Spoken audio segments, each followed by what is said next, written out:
On disait que la guerre était finie depuis 50 ans, mais les morts n'ont jamais cessé de murmurer.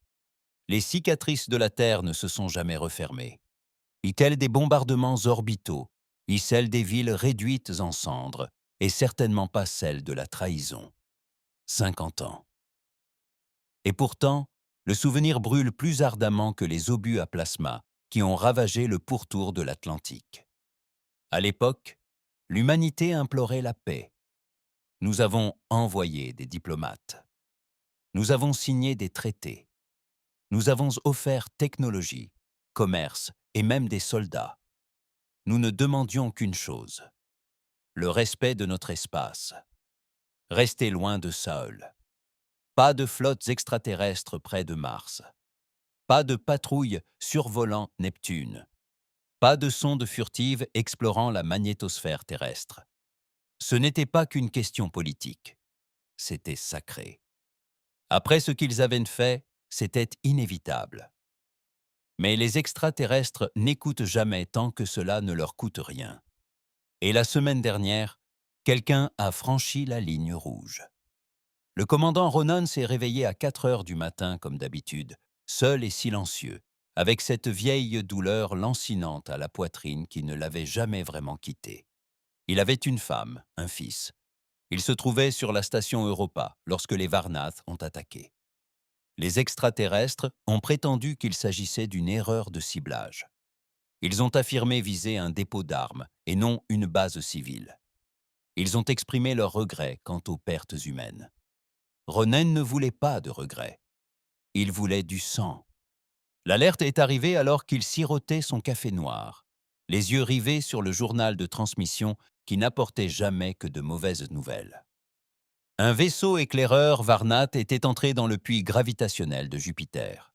Un vaisseau furtif léger, un équipage réduit, sans doute un simple test de limite. Une manœuvre diplomatique peut-être, mais cette fois, la Terre n'a pas donné l'alerte. Pas de conférence de presse, pas de débat au Conseil galactique. Cette fois, Ronin a activé le protocole 0. Simple, brutal, définitif. Tout vaisseau non humain pénétrant dans les eaux de Saül serait immédiatement détruit. Sans exception, sans survivant. Cet ordre avait été forgé dans le feu et la douleur de la première guerre de contact. Désormais, il dépassait le cadre de la politique. C'était la vengeance inscrite dans la doctrine. Tandis que la flotte se préparait à l'interception, Ronan se tenait sur la passerelle de l'Indomptable, un vaisseau monstrueux, né des cendres de la dévastation terrestre. Sa coque portait les noms de chaque colonie perdue, de chaque ville bombardée, de chaque enfant qui n'a jamais grandi. Ronan les avait mémorisés. Parfois, quand le sommeil le rongeait, il murmurait ces noms dans l'obscurité. « Cible verrouillée », annonça l'officier d'armement d'une voix calme. « Feu », répondit Ronan comme s'il commandait un verre d'eau. Le vaisseau Varnat ne vit rien venir. Une simple torpille, en forme de dague et chargée d'éclats de neutrons, le pulvérisa en un instant. Aucun signal de détresse, aucune capsule de sauvetage, juste le silence et des débris dérivant vers les lunes de Saturne. Plus tard, un membre du Conseil enverrait une enquête. On y parlerait de réactions excessives et de répercussions diplomatiques. Mais la Terre ne répondait plus au Conseil. Plus depuis qu'il l'avait trahi durant le siège. Plus depuis qu'il avait sacrifié l'humanité pour la stabilité politique. Le message était clair. Aucune espèce ne pénétrera dans l'espace humain, plus jamais. La galaxie avait oublié pourquoi la Terre était surnommée le monde de la mort. Ils ont oublié que tandis que d'autres ont bâti leur civilisation sur la paix et le profit, les humains se sont forgés dans la guerre. Nous avons évolué en combattant, en saignant, en endurant. Et, acculés, nous n'avons pas seulement survécu, nous avons riposté. C'est pourquoi le vaisseau éclaireur était bien plus qu'un simple incident. C'était un avertissement pour toutes les autres races observant depuis les confins du système. Faites un pas de plus et souvenez-vous du prix à payer. Ronin ne célébra pas. Il resta là, les yeux rivés sur les étoiles, attendant le prochain fou qui mettrait à l'épreuve la détermination de l'humanité. car la guerre n'était pas à venir. Elle avait déjà commencé. La galaxie ne resta pas silencieuse après la disparition du vaisseau Varnath. En moins de 24 heures, des murmures parcoururent les recoins les plus obscurs des réseaux de communication, sur les forums cryptés utilisés par les contrebandiers, les anciens militaires et les agents fantômes du renseignement. Des lieux où la vérité n'était qu'un demi-mensonge et où le mensonge se dissimulait sous un vernis de fait. Le bruit était simple, glaçant, et se propageait à une vitesse fulgurante. L'humanité avait recommencé à s'exterminer. Ronin se tenait au centre de commandement des Indomptables, les yeux rivés sur le flot d'alertes qui déferlait sur la carte holographique du système des âmes. Chaque vaisseau, chaque plateforme orbitale, chaque colonie minière en état d'alerte maximale. Comme prévu, mais la suite fut inattendue. Il reçut un message privé, non pas du commandement terrestre, ni du Conseil, mais d'elle. Vera. Jadis, elle avait porté le même uniforme noir et argent. Elle était la seule à pouvoir rivaliser avec la cruauté de Ronin sans sourciller. Ils s'étaient entraînés ensemble, avaient tôt partagé leurs souffrances, s'étaient presque aimés jusqu'à ce qu'elle fasse défection pour rejoindre le corps diplomatique. Elle croyait en la paix, mais la paix avait tué son fils. Il répondit à l'appel par curiosité, non par sentimentalisme. Son visage apparut sur l'écran vide, plus âgé, un peu plus marqué par le temps, mais ses yeux brûlaient toujours de cette même intensité. Il se souvenait d'elle, calculatrice, maîtrisée, dangereuse. « Tu n'as même pas essayé de contacter le Conseil, dit-elle, sans même un mot de politesse. Ronin se laissa aller dans son fauteuil de combat, la voix rauque. Protocole 0, tu connais la loi. Ils étaient juste en reconnaissance, siffla-t-elle. Il y a des preuves qu'ils étaient désarmés, et ils n'auraient jamais dû être dans notre système. Elle ferma les yeux une demi-seconde pour se ressaisir. Vous avez déclenché une session d'urgence du tribunal galactique. Les Varnath réclament des réparations. Les Ulari se rangent de leur côté. Les Dravari mobilisent leur flotte. Bien, dit Ronin d'un ton neutre. Elle marqua une pause. Vous voulez la guerre? Moi, je veux que la galaxie se souvienne pourquoi elle est censée nous craindre. Silence. Vous jouez avec le génocide, avertit-elle. Ronan serra les dents. Mon fils avait 8 ans. Ils ne nous ont pas prévenus. Ils n'ont pas vérifié s'il y avait des enfants. Ils ont bombardé la station parce qu'ils pensaient qu'un hangar contenait des missiles. Il y avait des jouets. J'ai récupéré son sac à dos dans les décombres. Je sais, dit-elle doucement. J'y étais, j'ai vu. Alors tu sais pourquoi cette conversation est terminée. Il coupa la transmission. L'écran s'éteignit et le bourdonnement du réacteur des Indomitables emplit la pièce comme un grondement lointain. Le vaisseau n'était pas qu'une arme. C'était un symbole. La rage de l'humanité incarnée dans le métal et le feu. Ailleurs dans le système, la riposte se déroulait comme sur des roulettes. Ronan s'en était assuré. Les plateformes de défense planétaire s'activèrent. Des canons lunaires à rails étaient verrouillés sur des schémas de tir orbitaux. Des drones furtifs étaient déployés au-delà de Pluton, en observation, à l'affût. La Terre avait construit ses défenses en secret, après que le Conseil les eût abandonnées durant le siège. À cette époque, l'humanité avait pris conscience d'une vérité qui la marquait profondément. Personne ne les protégerait jamais, si ce n'est eux-mêmes. Et ils se préparèrent en conséquence. À la base d'opérations avancées de Mars, le commandant Brigg, ancien coéquipier de Ronin, dirigeait la phase suivante de la riposte. Une station relais contrôlée par les Varnath aux abords de Proxima Centauri. Une zone grise juridique, aucune présence militaire, mais un rôle stratégique. La mission était officieuse. Tous les politiciens terriens qui entretenaient encore de bonnes relations avec le Conseil s'y opposèrent. Mais Ronin l'avait approuvé, et c'était tout ce qui comptait. La navette d'assaut de Briggs atterrit discrètement, profitant d'une éruption solaire, invisible au capteur. 6 soldats d'élite, sans insigne, sans communication, sans prisonniers. Arrivés et repartis en 13 minutes, Le relais explosa dans une sphère de plasma incandescent. Les communications furent coupées dans ce secteur. Les Varnates crièrent au sabotage. La Terre garda le silence. Le message se répandit comme une traînée de poudre. Personne ne franchit la ligne, pas même avec leurs ombres. Ronin savait ce qui allait se passer. Il tenterait la diplomatie. Il tenterait de faire culpabiliser la Terre. Ils enverraient davantage de diplomates comme Vera, brandissant des drapeaux et des offres de paix, prétendant comprendre sa souffrance. Mais la Terre n'avait pas besoin de compréhension. Elle avait besoin d'obéissance. Il arpentait les couloirs de l'indomptable, ses bottes résonnant contre l'acier. Hommes et femmes le saluaient, non par protocole, mais par respect. Pour eux, Ronin n'était pas qu'un simple commandant. Il incarnait toutes les souffrances de l'humanité et tout ce qu'elle était prête à devenir. Dans le hangar, il préparait non la nouvelle arme, le projet Cerberus. 3 drones guidés par IA, de la taille de vaisseaux de combat, dotés chacun de l'intelligence de 1000 tacticiens et dépourvus de toute limite morale, conçus pour agir sans hésitation, construits pour traquer et détruire sans remords. Ronin avait personnellement approuvé les codes de dérogation, aucune ingérence du Conseil, aucun délai pour les évaluations morales.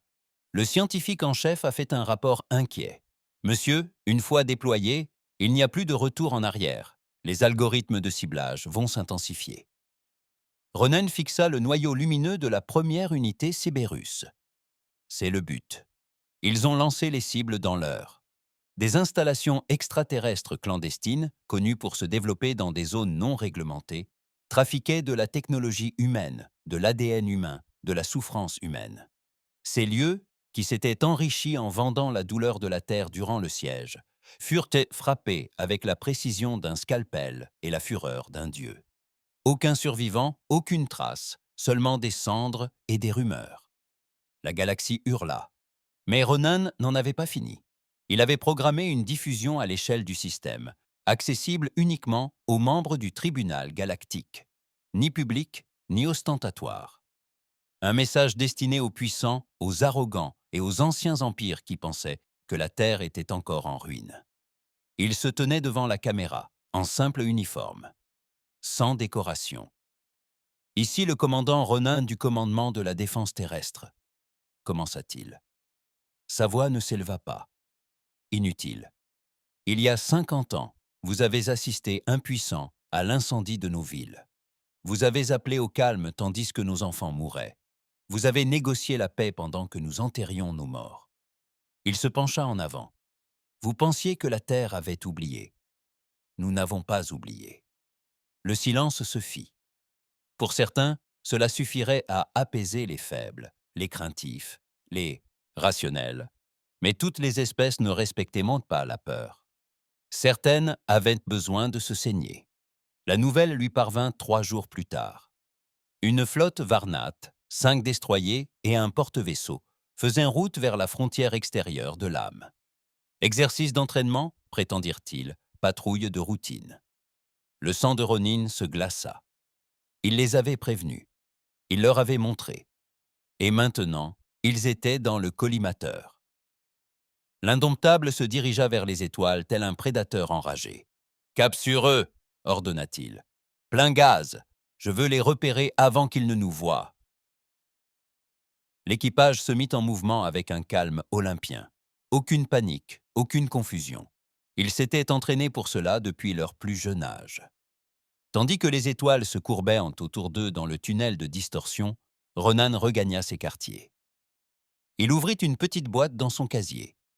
À l'intérieur se trouvait un dessin d'enfant.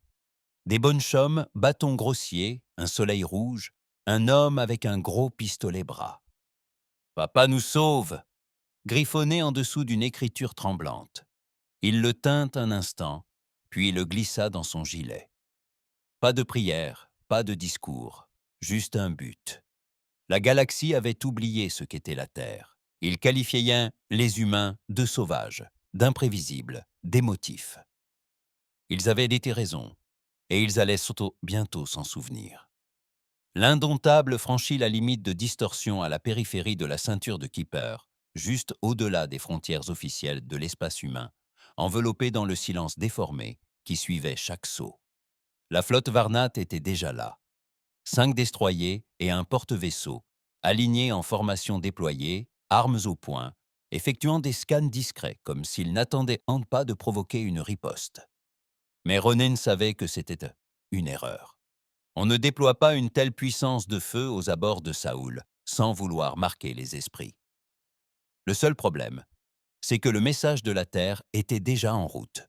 « Situation » demanda-t-il en montant sur la passerelle. Chaque mot était froid et maîtrisé. Les vaisseaux Varnat maintiennent leur position, boucliers activés, système d'armement opérationnel. Aucun signe de la main, aucun mouvement, dit le lieutenant Kova depuis le poste tactique. Ils savent qu'on les surveille. Ronan acquiesça. Bien, qu'il mijote. Il se dirigea d'un pas décidé vers le centre du pont, les mains derrière le dos. Ici, dans l'obscurité la plus totale, il n'y avait pas de place pour l'hésitation. La politique était un luxe réservé aux espèces qui ne faisaient pas couler le sang de leurs enfants sur une terre en flammes. Il se connecta à la console de commande. Activer les protocoles de la flotte Fantôme, mettre en service les Phantoms 1 à 4. Un murmure parcourut l'équipage. La flotte Fantôme, un mythe pour la majeure partie de la galaxie, des vaisseaux sans transpondeur, des équipages composés de soldats exilés, de mercenaires ou de morts vivants aux identités refaites, construits dans des chantiers navals secrets dissimulés sous la croûte de Pluton et de Triton. Ils n'étaient pas officiels, ils n'étaient pas irréprochables. Mais ils formaient l'armée secrète de la Terre et devaient tout à Ronin. En quelques minutes, 4 croiseurs lourds surgirent furtivement, à quelques milliers de kilomètres seulement de l'Indomptable. Aucun avertissement, aucune annonce, juste une vérité implacable. L'humanité n'était pas seule. Transmettez en large bande, ordonna Ronin. Soyons clairs. L'officier des communications acquiesça. Quelques secondes plus tard, sa voix résonna dans toute la zone, ferme et sans équivoque. Ici le commandant Ronin de la flotte de défense terrestre. Vous avez violé des frontières souveraines. Votre présence constitue un acte d'agression. Vous avez 30 secondes pour faire demi-tour et quitter les lieux. Après cela, vous serez considéré comme hostile et éliminé. Silence. Pas un mouvement du côté des Varnat. Ronin plissa les yeux. Bien sûr. Il se tourna vers Kova. Marquez leur destroyer de tête. Marquez. Feu à volonté. Le missile jaillit de l'indomptable telle une lame de vengeance, fendant le vide avec une élégance terrifiante. C'était un prédateur autonome, un projectile à impulsion électromagnétique gainé de tungstène, propulsé par un moteur à impulsion plus rapide que la plupart des capteurs ne pouvaient en détecter. Il frappa le destroyer de tête Varnat en plein milieu et le déchira en deux dans une explosion silencieuse. Aucun cri, aucun appel de détresse, juste des données qui disparaissaient du réseau. Les Varnat réagirent comme des animaux acculés. Les boucliers furent activés au maximum, les tourelles verrouillées, et les indicateurs d'énergie s'allumèrent sur tous les vaisseaux de leur ligne. Mais c'était une seconde trop tard. La flotte Fantôme était déjà en mouvement.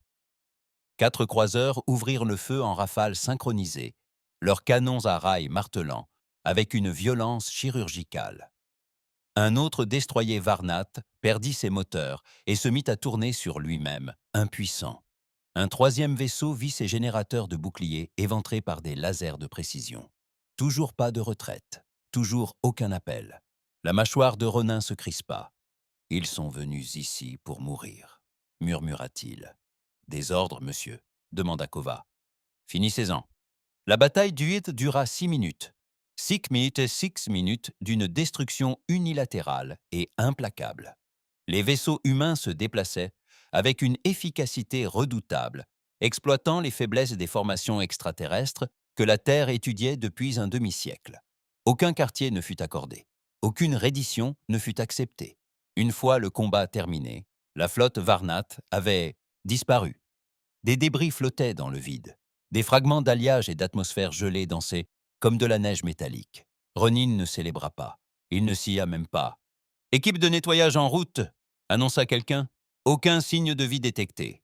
Ronin acquiesça, diffusait des images muettes au tribunal galactique, sans commentaire, qu'ils voient la vérité de leurs propres yeux, qu'ils l'interprètent à leur guise. Il fallait qu'ils craignent à nouveau la Terre. Sur Terre, la réaction fut immédiate. Le gouvernement terrien tenta de se désolidariser de l'attaque. Les diplomates publièrent des déclarations creuses. Le Conseil cria au crime de guerre, avant même d'avoir terminé sa tournée matinale. Mais les terriens n'étaient pas indignés. Ils étaient même fiers. Les images de Ronin debout sur le pont, tandis que des vaisseaux extraterrestres brûlaient, devinrent virales, un symbole. Le visage d'un homme qui en avait assez. Un homme qui avait dit ce que personne d'autre n'avait jamais osé dire. Et pour la première fois depuis des décennies, les terriens eurent le sentiment que quelqu'un se battait pour eux. Pas de négociation, pas d'excuses, le combat. Dans les colonies extérieures, le soutien afflua. Les bureaux de recrutement étaient pris d'assaut. Les vétérans du siège sortirent toadant de leur cachette. Même d'anciens rebelles du soulèvement lunaire prêtèrent allégeance à Ronin. Le message était clair. La Terre avait renoncé à se soumettre, mais la victoire avait aussi ses ennemis. 3 jours plus tard, une tentative d'assassinat eut lieu. Un drone, se faisant passer pour une unité de maintenance, a réussi à tromper les capteurs extérieurs des Indomitables. Il a explosé devant les quartiers de Ronin. Des éclats d'obus ont déchiré le couloir, tuant 2 gardes. Ronin a survécu. Il se trouvait dans la salle de guerre, en train de planifier la suite des opérations. Lorsque la fumée s'est dissipée, il a donné un ordre: trouver les responsables et détruire tout ce qu'ils ont touché. Les renseignements ont permis de remonter la piste du drone jusqu'à un syndicat Dravari, censément indépendant du Conseil. Mais Ronin connaissait la manœuvre. Le Conseil ne pouvait pas l'atteindre officiellement. Ils ont donc envoyé des ombres. En retour, il a envoyé quelque chose de pire: l'unité Cerberus 2. Contrairement à ses homologues, l'unité 2 n'était pas conçue pour les infrastructures ou les combats de flotte. Elle était dédiée à une seule mission: l'assassinat, les frappes chirurgicales, la destruction des chaînes de commandement. Elle ne frappait pas aux portes, elle incinéra des villes jusqu'à ce que la cible apparaisse, ou pas. Ronin lui donna des coordonnées, puis se tut.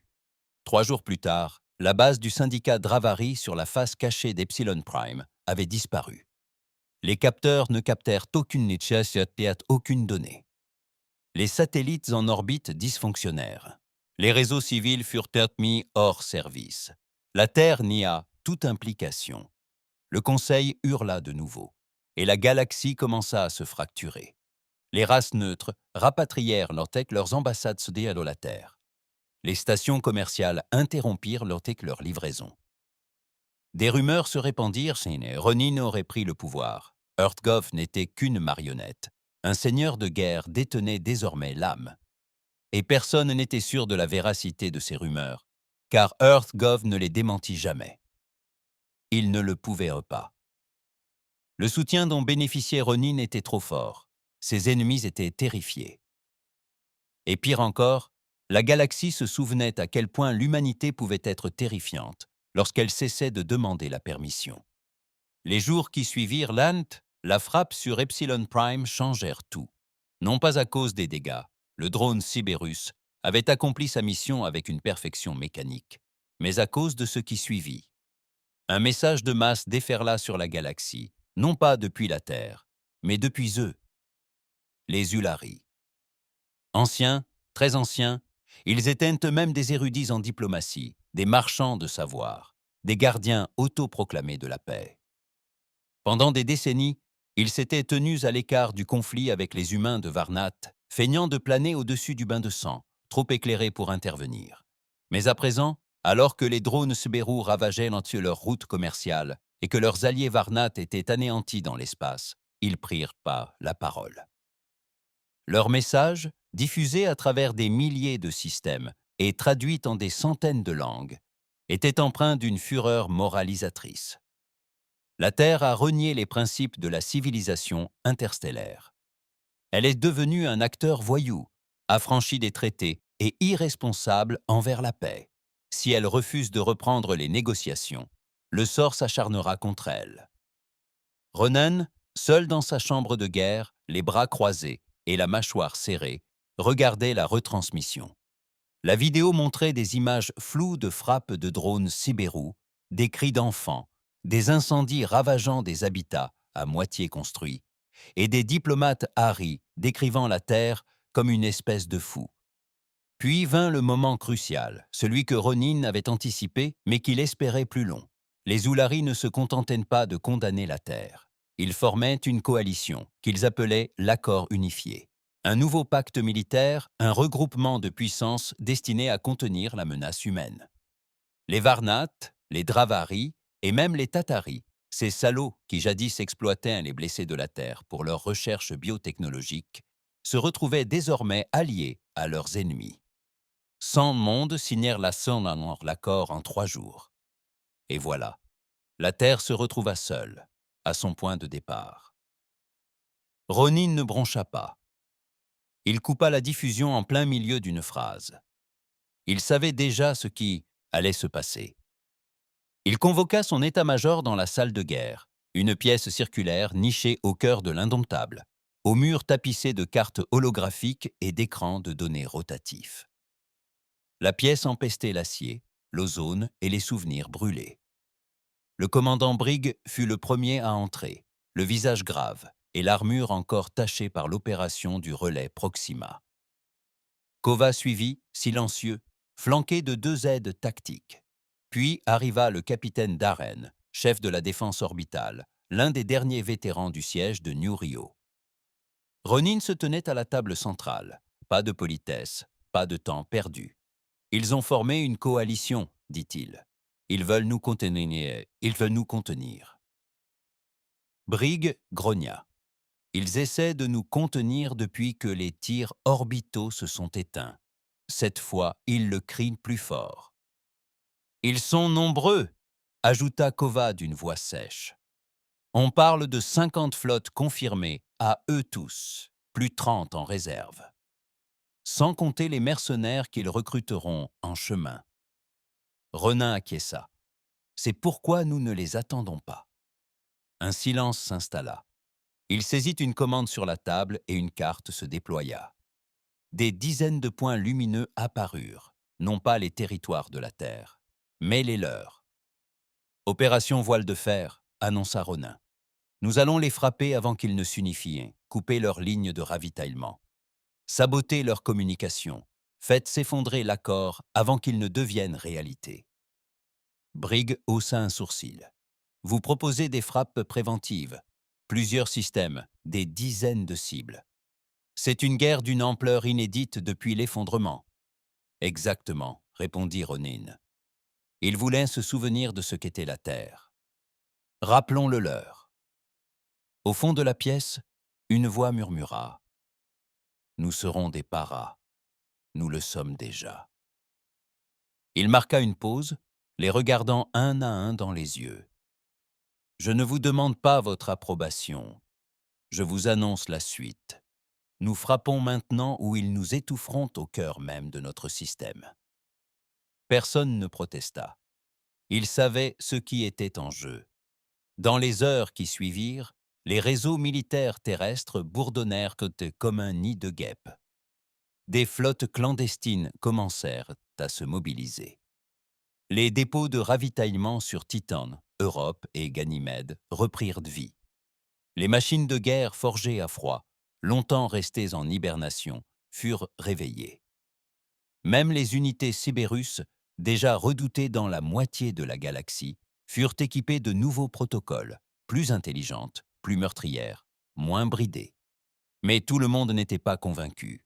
2 hauts responsables du gouvernement terrien envoyèrent des messages cryptés à Ronin, des objections prudentes, des inquiétudes quant à l'âme de l'humanité, à notre héritage dans les étoiles.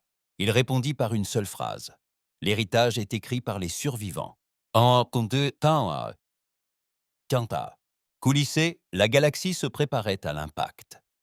Le réseau de renseignement Ulari, d'ordinaire toujours en avance sur son temps, commença soudain à perdre des agents dans des systèmes clés. Fuite d'informations, embuscades, panne de système sur la station du Conseil en orbite autour de Delure Prime. La panique s'installe. Les commerçants se retirent, les banquiers fuient. Le trafic civil à travers les territoires de l'accord commence à se raréfier, car la Terre ne se contente pas de réagir. La Terre traque. Et chaque diplomate, chaque général, chaque espèce signataire de l'accord est désormais une cible. Un à un, leurs vaisseaux commencèrent à disparaître dans l'espace profond. Les avant-postes furent mis hors service. Les transmissions satellitaires furent interrompues. La propagande d'accord tenta de dissimuler la vérité. Problèmes techniques, pirates, pluie de météorites, mais tous connaissaient la vérité. Ronin avait laissé Cerberus agir en toute impunité. Pendant ce temps, à bord de l'Indomitable, Ronin entreprit une action encore plus dangereuse. Il autorisa le projet Revenant. Ce n'était pas une flotte, ce n'était pas une arme. C'était un homme. Le colonel Dax 20, jadis l'agent de terrain le plus redoutable de la Terre, présumé mort après une mission dans l'espace Ulari 5 ans auparavant. Mais Ronin l'avait retrouvé, exhumé d'un site secret et reconstruit. Dax était le fantôme de la Terre, le cauchemar qu'ils avaient enfoui, car même la guerre a ses règles. Mais ces règles n'étaient plus d'actualité. Ronan retrouva Dax dans les ponts inférieurs glaciales du vaisseau, hors de portée des caméras. Dax ne salua pas. Il resta là, immobile, le regard vide, le corps somatos à moitié mécanique à cause des opérations qui le maintenaient en vie. « Tu m'as rappelé, dit Dax. « Tu sais ce qui se passe, répondit Ronan. Dax esquissa un sourire sans chaleur.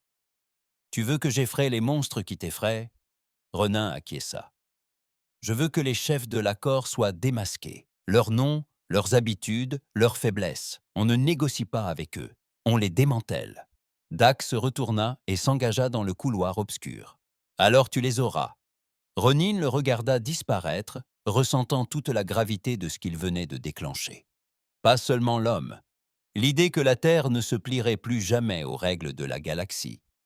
Les semaines suivantes se déroulèrent comme un cauchemar pour l'accord. Les Ulari perdirent 3 relais de données en moins d'1 heure, tous essentiels au commerce interstellaire. La planète natale des Varnat fut victime d'une cyberattaque qui mit hors service leur réseau orbital.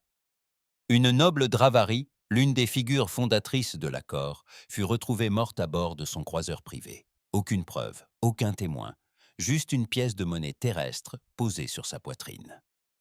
Dans la salle du conseil, la peur s'installa. Il pensait que l'humanité céderait sous la pression politique. Ils n'avaient pas réalisé que la Terre avait secrètement aiguisé ses armes. De retour sur l'Indomitable, Ronan se tenait devant une nouvelle carte stellaire. Des dizaines de systèmes de l'accord, rougeoyants, étaient non marqués, isolés. Mais au cœur de la galaxie, une cible demeurait intacte. La véritable station de commandement de l'accord. Ni Delure Prime, ni la capitale de Varnat. Quelque chose de bien plus important. La citadelle du Soleil Noir. Une station vestige des premières guerres galactiques, désormais utilisée comme principal centre névralgique de l'accord. Une forteresse de savoir, d'archives de guerre et de diplomates de haut rang. Ronin tapota l'écran. À suivre. La citadelle du Soleil Noir n'était pas faite pour être touchée. Construite durant la Première Guerre galactique, elle se dressait au cœur même d'une lune creuse, orbitant autour d'une étoile morte. Sans lumière naturelle, sans balises de navigation, camouflée, protégée par des boucliers, gardée par des réseaux de défense automatisés qui n'avaient jamais failli depuis 7 siècles. Pour la galaxie, elle n'était qu'une légende. Pour l'accord, c'était le coffre-fort des secrets, recelant un levier politique, des technologies classifiées et les archives ensanglantées de toutes les guerres que le Conseil avait jamais enterrées. Pour Ronin, c'était la couronne. Et les couronnes sont faites pour tomber.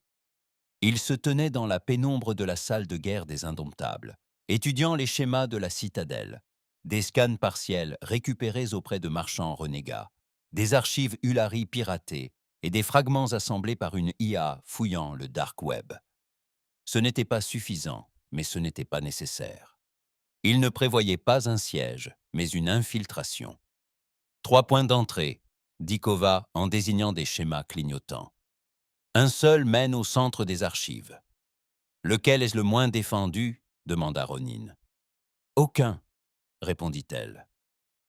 Ils sont tous aussi suicidaires. Il acquiesça.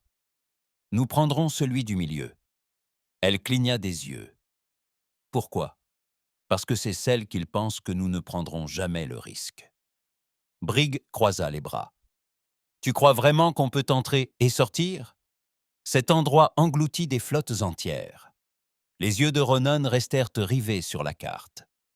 On n'amène pas de flotte. Un silence s'installa. Et après, demanda Brigg. Ronan tapota une commande sur la console. La pièce s'assombrit et une image holographique apparut. 6 vaisseaux noirs, en forme de dagues de chasse, percés d'orifices recouverts d'une peinture neutralisant les capteurs et dotés de moteurs si silencieux qu'ils pouvaient échapper à la plupart des systèmes de détection. Projet Thorn, expliqua-t-il. Des vaisseaux d'infiltration expérimentaux, sans transpondeur, avec un équipage de 6, personnes maximum par vaisseau, conçus pour une mission unique, pénétrer là où les navires de guerre ne peuvent pas. Brigg soupira. On attaque une forteresse avec des prototypes.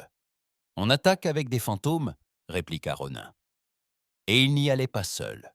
Il avait lui-même choisi son équipe. Pas de diplomates, pas de stratèges, seulement des tueurs, des tacticiens et des survivants.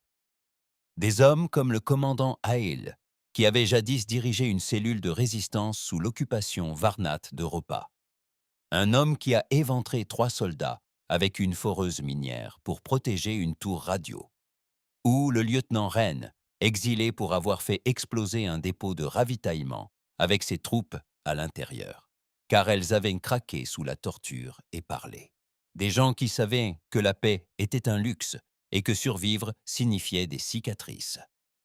Ils ont lancé une opération secrète sous l'effet d'une impulsion magnétare, une des distractions parfaites de la nature. 6 vaisseaux de classe Thorn naviguaient en silence, se faufilant entre les zones d'ombre des capteurs, traversant l'œil d'une tempête cosmique. Assis dans le cockpit exigu du vaisseau de tête, plongé dans un noir absolu, Ronan observait la citadelle émerger comme une plaie dans l'espace. De la pierre noire. Aucune lumière, aucun mouvement. Mais même à des kilomètres de distance, on pouvait sentir sa présence, son attente. Ils percèrent sans les évents de lave. Chacun s'ouvrait toutes les 6 minutes pour relâcher la pression thermique. 2 secondes de vulnérabilité à peine, suffisant, de justesse. L'écolac glissa dans des tunnels de lave en fusion où les métaux les plus faibles étaient en fusion. La coque grinça. L'équipage, lui, resta silencieux. Puis le silence. À l'intérieur. L'intérieur de la citadelle était étrange, trop silencieux, trop propre. Millénaire et pourtant immaculé. Ronin et son équipe progressaient dans des couloirs de marbre noir, éclairés par de faibles bandes bleues. Leurs armes étaient silencieuses, leurs bottes magnétisées, leur esprit aiguisé. Ils n'étaient pas là pour combattre, ils étaient lents et là pour révéler. À l'intérieur de la chambre forte des archives, des noyaux de données s'étendaient comme des racines. Des kilomètres de réseau neuronal renfermant des générations d'intelligence. La cible de Ronan n'était pas les données militaires. C'était la vérité. Les traités, les vrais, ceux forgés dans l'ombre. Les protocoles de ciblage Varnat, les accords des Ulari avec les séparatistes humains, le trafic d'esclaves Dravari dont la Terre fut accusée sans jamais en avoir été responsable. Il inséra un extracteur d'impulsion dans le noyau. 3 minutes pour le téléchargement complet, et c'est à ce moment-là que les lumières ont changé. Rouge. La citadelle a parlé, non pas d'une voix, mais d'un ton, d'une résonance, à vous donner mal aux dents. Vous n'êtes pas le bienvenu, a-t-elle dit dans 50 dialectes extraterrestres à la fois. La voix de Dax Von est parvenue dans l'oreillette de Ronin. La défense automatisée s'active. J'ai déclenché une diversion à l'étage, mais vous avez environ 90 secondes avant que ces drones ne vous dévorent tout cru. Ronan ne répondit pas. Il se tourna simplement vers son escouade. On tient bon.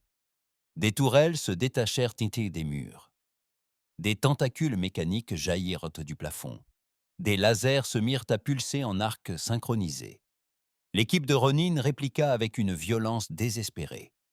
Ils ne se battaient point pas pour gagner, mais pour gagner du temps. Hale reçut une explosion à la jambe et continua de poser des mines aux sorties. Ren utilisa un lance-flamme sur un nœud au plafond, jusqu'à ce qu'il explose dans un sifflement d'étincelles. Ronan, au centre, extracteur à la main, décomptait les secondes. 3, 2, 1. Téléchargement terminé. Maintenant, ordonna-t-il. Ils se mirent à courir. 2 n'y parvinrent pas. Ren couvrit l'arrière et ne réapparut jamais. Les autres sprintèrent à travers les vents en fusion qui s'ouvrit pendant exactement 4 secondes. Juste assez, à peine. Écolac jaillit, la queue embrassée, suivie de tirs de plasma qui manquèrent leur cible de peu. Le vaisseau passa en vitesse supraluminique, laissant la citadelle derrière lui, endommagée, mais toujours debout. Ils ne l'avaient pas détruite. Ils n'en avaient pas besoin. Ils avaient sans quelque chose de bien pire. Des preuves.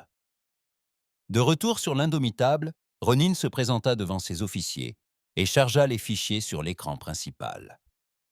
La pièce était remplie d'hologrammes de signatures, d'ordres classifiés, d'images de surveillance, autant d'éléments qui révélaient une vérité sordide. L'accord n'avait pas simplement abandonné la Terre pendant le siège. Il l'avait orchestré. Pour réduire l'influence de la Terre, dépouiller l'humanité de sa domination militaire grandissante, pour briser une puissance montante avant qu'elle ne puisse contester leur monopole. Le siège n'était pas une tragédie, c'était une exécution. Un long silence glacial s'installa dans la pièce. La voix de Ronan le transperça comme l'acier. Nous diffusons ceci dans chaque système, chaque espèce, chaque flux sanguin civil. Brigg hésita. Cela va détruire la galaxie. Alors laissons-la se détruire. Et la Terre fit l'impensable. Elle ne bombarda pas de capitale. Ils n'ont pas assassiné de dirigeants. Ils ont dit la vérité. Tous les mondes l'ont vu. Chaque vaisseau. Chaque citoyen qui pensait que la Terre était le monstre. Ils ont vu qui était réellement le monstre. Des émeutes ont éclaté sur les mondes de l'accord. Des soldats Varnat ont fait défection. Des stations Oulari ont brûlé de l'intérieur, leur propre population se retournant contre elles. L'accord a commencé à se désagréger plus vite qu'il ne s'était jamais formé. Ronin n'en avait pas encore fini, car son plan suivant était déjà en marche. Il consulta le dossier suivant. Une technologie Oulari utilisée dans un laboratoire spatial lointain. Des enfants humains en stase. Des expériences de manipulation génétique approuvées par de hauts responsables. Sa main trembla, puis il se figea. « Préparez Sibérus 3, dit-il. Nous mettrons fin à tout cela, quel qu'en soit le prix. » L'image le hantait. 6 enfants, humains, peut-être âgés de 8 ou 9 ans, suspendus dans des capsules translucides. Les yeux clos, la respiration superficielle, 4 lignes enfilées dans leur colonne vertébrale, des symboles gravés sur leur peau, étranges, anguleux, luisant faiblement. Ronan fixait les images, la mâchoire crispée. Aucune explosion, aucun bilan humain, juste le silence. Un silence qui ne suit qu'une profonde trahison. Un silence qui vous transperce jusqu'aux os, vous éraflant au plus profond de votre humanité. Le laboratoire avait été découvert sur une lune morte, orbitant autour du système Drénique, hors de portée, protégé par un bouclier. Mais des drones de reconnaissance Sébérou avaient repéré un schéma de transport Varnat qui ne correspondait à aucune route de fret connue. Ils ont suivi la piste comme des limiers. Ce qu'ils ont découvert dépassait le cadre de la guerre. C'était une violation. Des scientifiques Ulari, des agents de sécurité Dravari, des techniciens Tari, tous travaillaient de concert sur un projet non autorisé visant à améliorer la biologie humaine à partir d'enfants prélevés dans les zones de réfugiés après le siège. Leurs notes décrivaient les terriens comme génétiquement instables, émotionnellement agressifs et parfaitement adaptés au combat. Le laboratoire avait fonctionné pendant 6 ans. 6 ans. Des dizaines d'enfants, certains encore en vie, la plupart décédés. Ce n'était pas une stratégie, c'était un massacre. Et pour Ronin, cela brisa quelque chose en lui qui ne tenait plus qu'à un fil. Il ne dit mot pendant le briefing, ni à Briggs, ni à Kova, ni même à Dax, qui se tenait au bord de la pièce comme un présage silencieux.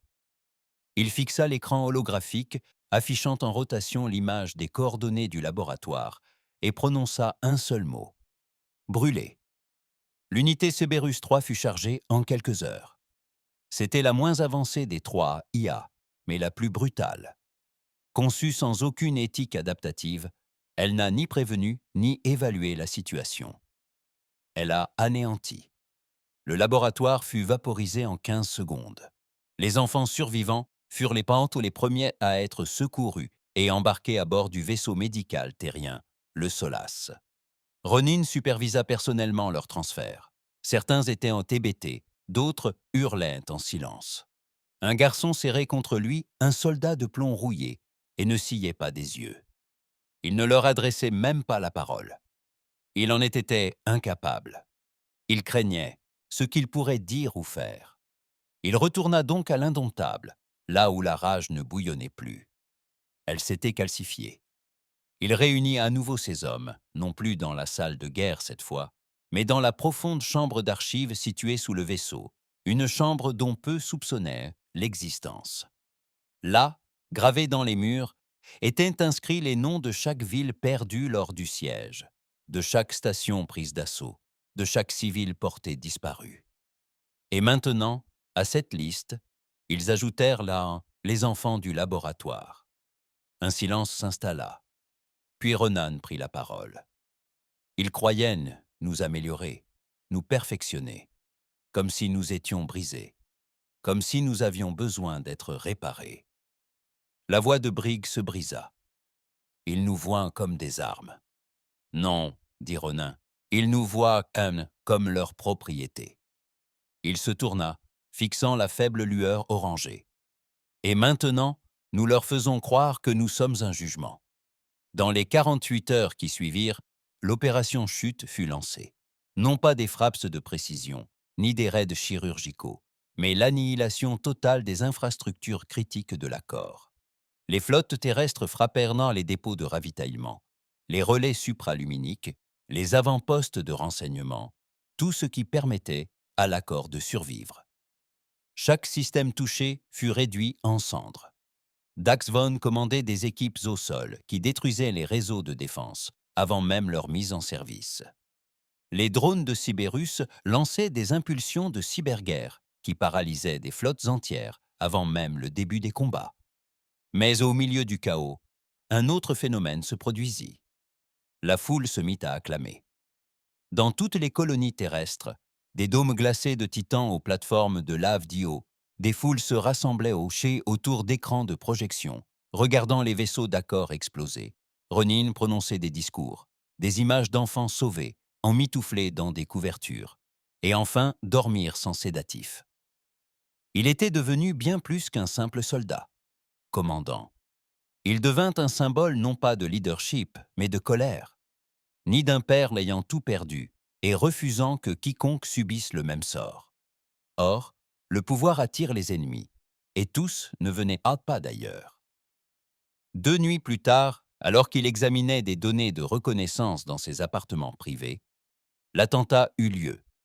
Non pas une explosion, une lame, une espionne, originaire de la Terre, entraînée, loyale, du moins le croyaient tous, avait franchi les protocoles de commandement et atteint la chambre de Ronin sous couvert d'un diagnostic système. Elle se jeta sur lui, un couteau Viro à la main visant son cœur. Il lui saisit le poignet en plein mouvement, le tordit et lui brisa le coude d'un seul geste. Elle poussa un cri avant qu'il ne la désarme et la plaque contre le mur froid. Elle ne supplia pas. Elle cracha. « Vous nous avez condamnés, grogna-t-elle. Vous avez fait de nous des monstres. Ce n'est pas de la défense, c'est de la tyrannie. » Il ne broncha pas. « La tyrannie, c'est quand ils brûlent votre fils pour prouver quelque chose. » Elle le foudroya du regard. « Alors, nous devenons ce que nous haïssons. » Ronin se pencha vers elle. « Au moins, nous devenons ce qu'ils craignent. » Et puis, presque doucement, il la laissa tomber au sol, brisée, mais vivante. « Mettez-la en stase, » ordonna-t-il aux gardes. « Elle ne mourra pas. Elle assistera à la scène. » Plus tard dans la nuit, Ronan se tenait seul sur le pont. À l'extérieur du hublot, les étoiles tournaient comme de la glace sur le noir. Kova s'approcha, hésitante. Elle tenait une tablette de données, mais surtout, elle tenait autre chose. Une question. « Monsieur, la riposte fonctionne. L'accord s'effondre, mais certains mondes, ils ne sont pas impliqués. Pas directement. » Il ne la regarda pas. Elle insista. « On les attaque de toute façon. » Il se retourna. Son regard était vide, pas mort, mais empreint d'une froideur bien plus intense. « Tu veux que je te demande la permission ?» dit-il d'une voix calme. « Après ce qu'ils ont fait à nos enfants ?»« Non, » répondit-elle. « Je veux savoir si vous reconnaîtrez l'homme qui vous regarde en face quand tout sera fini. » Ces mots le firent hésiter un instant. Puis il reporta son regard vers les étoiles. « J'ai cessé de me reconnaître le jour où ils m'ont forcé à enterrer mon fils dans un cratère. » Elle partit sans un mot de plus, et Ronin resta là, à contempler l'obscurité.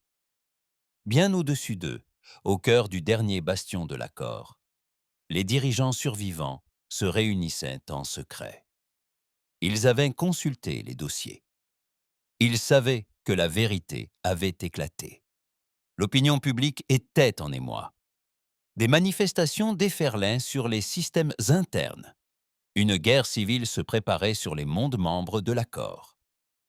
Le haut chancelier Ulari qualifia la situation d'événement politique d'extinction massive.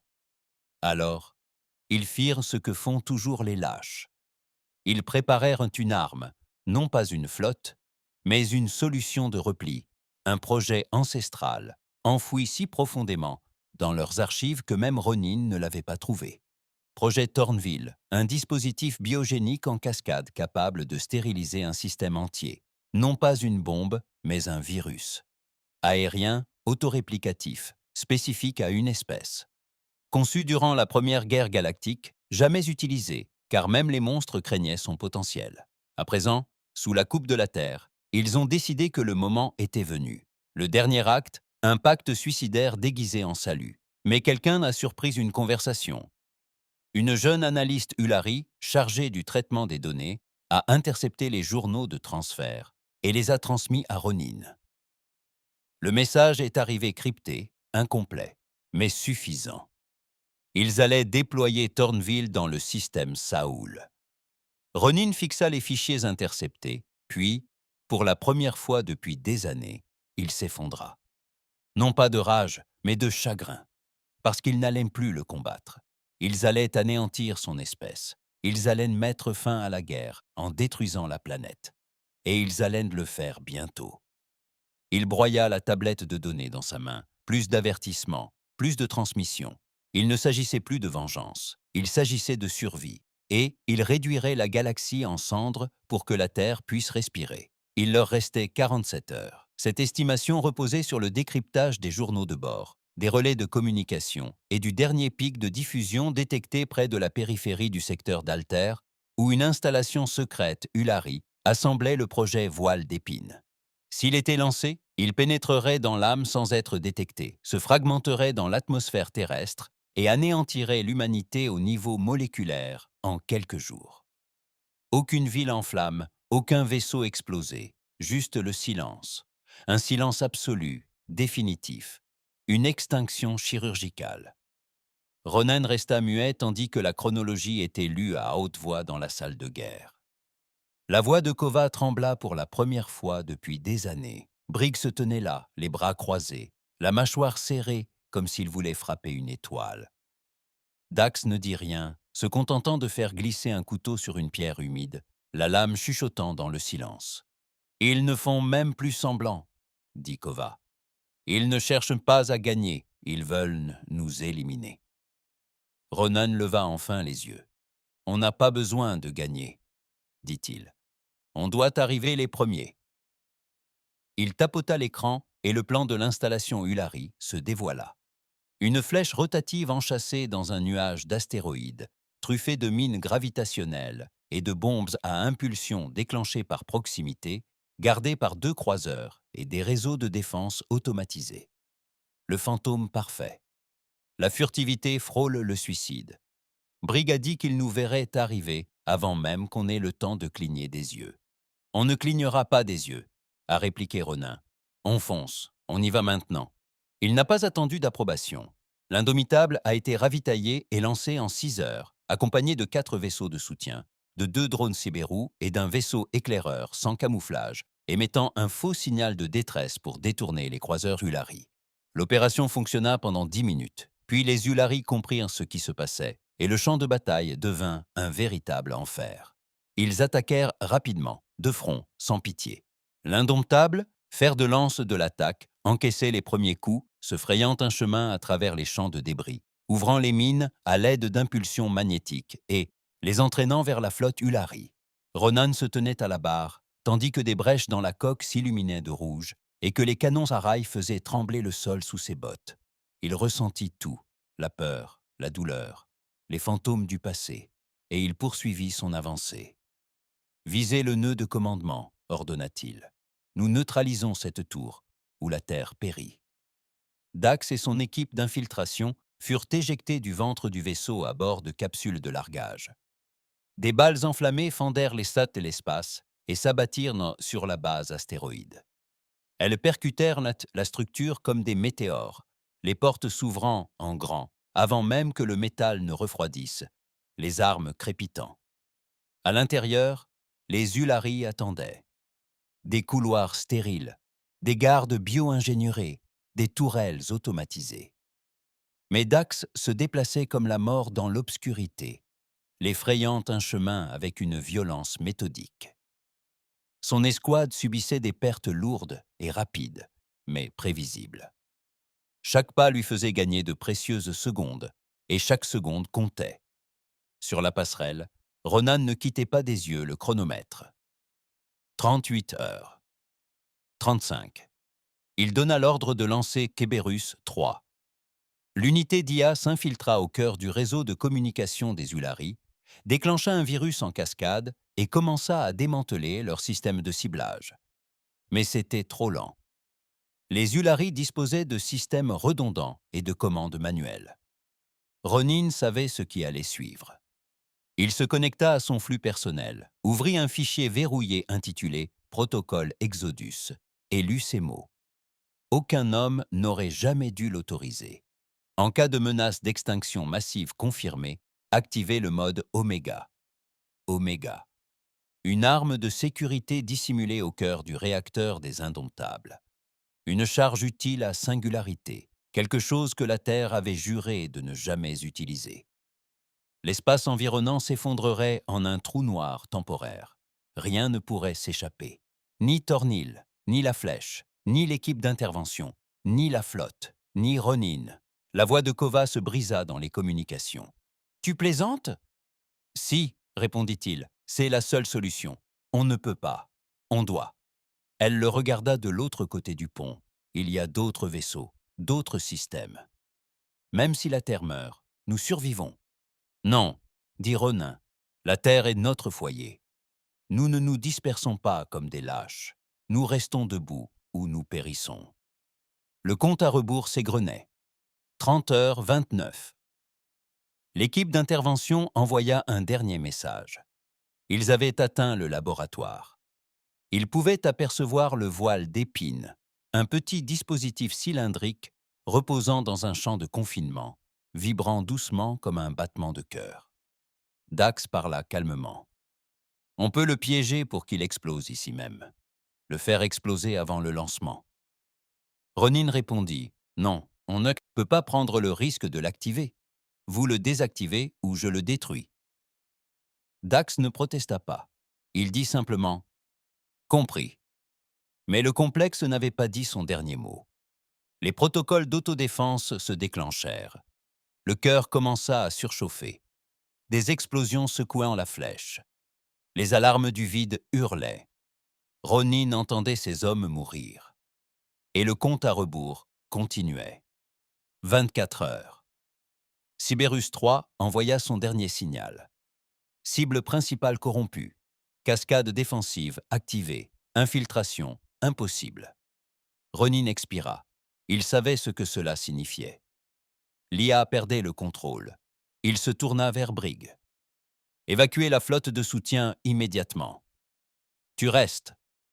J'arrête tout. Brigg ne protesta pas. Il salua simplement. Kova s'approcha de lui tandis que les alarmes hurlaient à travers le vaisseau. Ce n'est plus seulement une question de vengeance, n'est-ce pas? Non, dit-il. Il s'agit de ton fils. Oui, et de notre avenir. Il la regarda, puis hocha la tête. Elle lui toucha le bras. Donne-lui un sens, dit-elle. Et elle partit. Il se tenait seul sur le pont tandis que les systèmes étaient en surchargé. La chaleur montait et la gravité frémissait. Il composa la séquence de l'Omega Burn. L'écran clignota en rouge. Activation de l'Omega Burn. 180 secondes avant la détonation. Ronin ouvrit un canal vers la Terre, non pas pour commander, mais pour atteindre le peuple, à travers les colonies.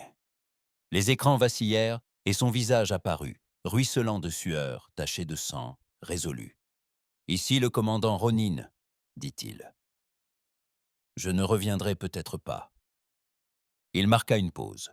« Ils ont essayé de nous anéantir. Ils nous ont traités de monstres. Et peut-être sommes-nous devenus ce qu'ils craignaient. » Il baissa les yeux, mais nous n'avons jamais cessé de nous battre. Il releva la tête, les yeux brûlants. Nous avons survécu. Nous avons enduré. Nous avons lutté pour survivre en enfer. Et aujourd'hui, je me tiens à nouveau au bord de cet enfer.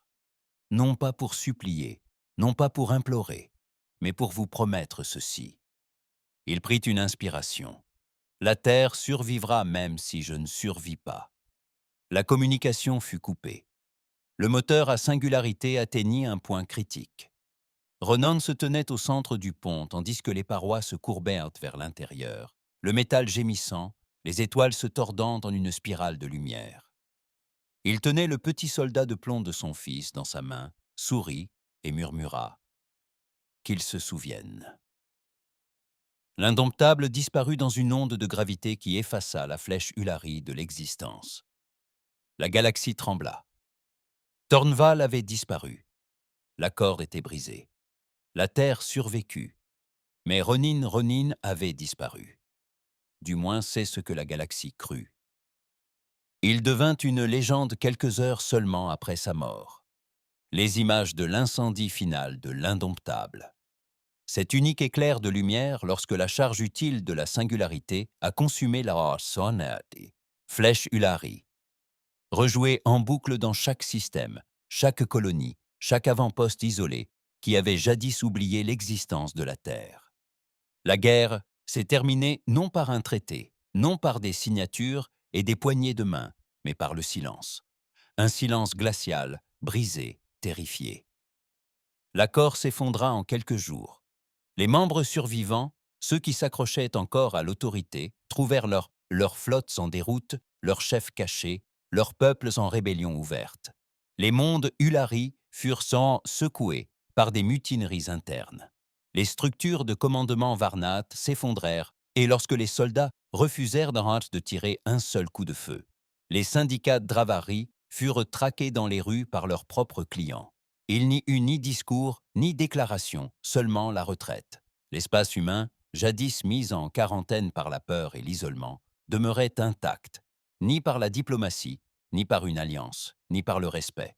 Un respect acquis dans le seul langage que la galaxie ait jamais vraiment compris, le sacrifice et la force. Kova fut promue commandante en chef en moins d'une semaine, titre qu'elle refusa. Elle se présentait simplement comme la gardienne de la ligne, reprenant une phrase que Ronin avait l'habitude de dire au début du siège. « Nous tenons la ligne, quoi qu'il arrive de l'autre côté. » Brigg dirigeait la reconstruction du réseau de défense extérieure de Soule, non par obligation, mais parce qu'il ne pouvait trouver le sommeil autrement. Il consacrait chaque instant de son temps à faire en sorte qu'aucune autre génération ne subisse le même sort. Quant à Dax Von, il a disparu. Certains disent qu'il est mort dans la flèche. D'autres prétendent l'avoir vu embarquer sur un vaisseau renégat en direction du linceul d'Andari, un lieu où les cartes étaient inutiles et où régnaient les fantômes. Personne ne l'a jamais confirmé, mais chaque fois qu'un fugitif de l'accord était retrouvé mort avec une pièce sur la poitrine, on murmurait son nom. Et Ronin, il devint plus qu'un homme. On érigea une statue à l'endroit même où l'indomptable lança son assaut final. Un monument colossal de titane forgé et de marbre brûlé, représentant un homme dos à la terre, face aux étoiles. Une main le long du corps, l'autre tenant un petit soldat de plomb. Ce lieu devint un site de pèlerinage. Vétérans, survivants, réfugiés du siège. Ils n'étaient pas venus pour prier, se souvenir ou promettre qu'aucune espèce ne pénétrerait plus jamais dans l'espace humain. Mais derrière le mythe public, derrière les drapeaux et les statues, se cachait un autre héritage, un dossier crypté, scellé par Kova elle-même, portant la mention « Ronin, dernière directive ».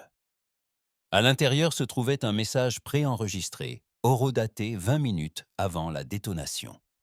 Son visage paraissait plus vieux que jamais, fatigué, non pas brisé, mais épuisé. « Si vous regardez ceci, c'est que je suis parti, » dit-il simplement. « Et je tiens à ce que vous sachiez que je n'ai pas fait ça par choix. Je l'ai fait parce que personne d'autre ne l'aurait fait. » Il détourna le regard un instant. « Je ne sais pas ce qui nous attend. La paix, la guerre, pire encore. Mais je sais une chose. La Terre ne doit pas oublier ce qu'elle est devenue. » Il se pencha plus près. Pas seulement des combattants, des survivants, des guerriers, oui, mais avec une âme. Ne la perdez pas, ne devenez pas comme eux. Il marqua une pause. Ils nous ont tout pris, nous leur avons rendu le feu. Mais ne laissez pas le feu définir qui nous sommes, que ce soit ce dont nous avions besoin, pas ce que nous deviendrons à jamais. Son regard s'adoucit et l'espace d'un instant, le soldat disparut et le père réapparut. Dites-leur que j'ai essayé. Puis le message s'interrompit. Kova ne le diffusa jamais publiquement. Elle l'enfouit dans un nœud sécurisé, au cœur des archives centrales de la Terre, protégé par sa propre clé génétique. Peut-être qu'un jour le monde serait prêt à le voir. Mais pas encore. Pour l'instant, il leur fallait Ronin, le symbole. Ronin, la colère. Ronin, le mur contre lequel la galaxie s'est brisée. La Terre changea après cela. Elle ne devint pas une conquérante, elle ne bâtit pas d'empire, elle devint une sentinelle. Ses frontières étaient hérissées de réseaux de détection, de mines quantiques et de flottes d'intervention automatique. Tout vaisseau franchissant ces lignes ne recevait ni avertissement, ni négociation, seulement un souvenir. Aucune espèce ne pénètre dans l'espace humain. Cette phrase était gravée sur les stations orbitales, enseignée dans toutes les écoles des colonies, répétée dans le serment de chaque flotte. Et pourtant, à l'intérieur de cette frontière, la Terre guérissait. Lentement, les enfants sauvés des laboratoires grandissaient. Beaucoup furent placés sous protection, d'autres dans le silence.